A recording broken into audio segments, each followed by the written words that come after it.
आज हमने बनाया है बैंगन और आलू के पकोड़े।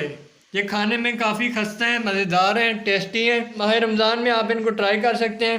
चलिए आपको इसकी रेसिपी बताते हैं। बिस्मिल्लाहिर्रहमानिर्रहीम। अस्सलाम वालेकुम। मैं उम्मीद करता हूँ कि आप सब ठीक ठाक होंगे, खैरियत से होंगे। जैसे कि मैं पहले भी आप लोगों के लिए बहुत सारी डिशेज़ और रेसिपीज़ लेके आता रहता हूँ, उस तरह फिर एक नई रेसिपी के साथ आप लोगों के साथ हाजिर हूँ। हम बनाएंगे बैंगन के पकौड़े। बैंगन के पकौड़े बनाने के लिए हमें जिन चीज़ों की ज़रूरत पड़ेगी, पाव हमने लिया है बेसन। इसमें हम एक बड़ा चम्मच चावल का आटा डालेंगे। एक बड़ा चम्मच हम इसमें डालेंगे मैदा, से हमारे पकोड़े रारे और खस्ता बने। चिली फ्लेक्स हम इसमें डालेंगे एक छोटा चम्मच। खुश्क धनिया पाउडर एक छोटा चम्मच।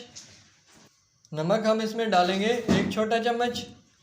आप अपने हिसाब से इसको कम ज़्यादा भी कर सकते हैं जायके के मुताबिक। क्वार्टर टी स्पून हम इसमें डालेंगे लाल मिर्च पाउडर। सब चीज़ों को हम अच्छी तरह से मिक्स करेंगे और इसका हम पेस्ट तैयार कर लेंगे। थोड़ा थोड़ा हम इसमें पानी ऐड करते जाएंगे और इसको हाथ की मदद से या किसी चीज़ की मदद से मिक्स करते जाएंगे।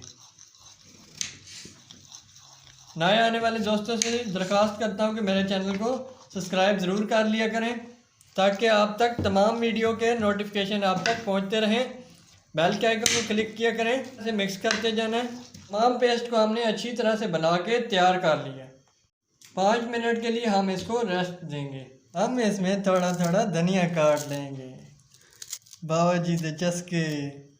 हमने इसमें थोड़ी थोड़ी सब्ज़ मिर्चें भी काट लेनी है की होनी है ना, मिर्चा ज़रा कड़वियाँ होनी है, नाले चस्के आनगे।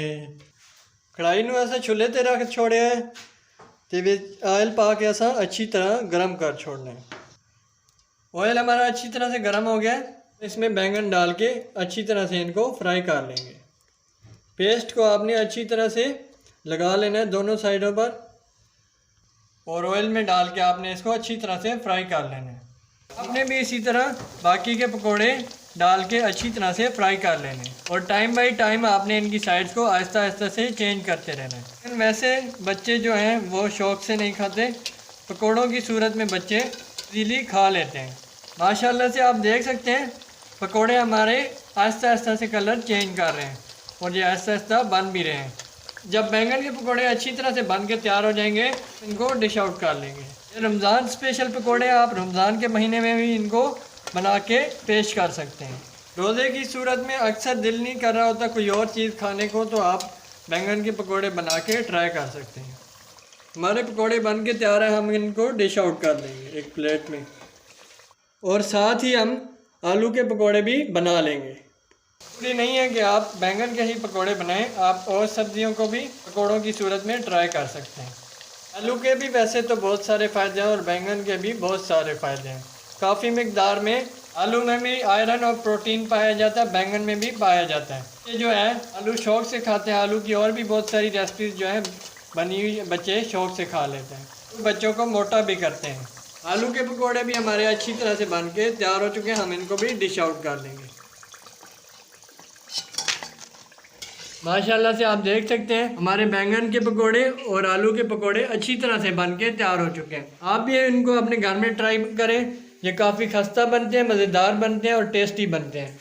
आप इसको केचप के साथ ट्राई करें। ये केचप हमने घर में तैयार की है। अगर केचप की रेसिपी आपको चाहिए तो आप मेरे चैनल पर जाके सब्सक्राइब करके विजिट करके देख सकते हैं।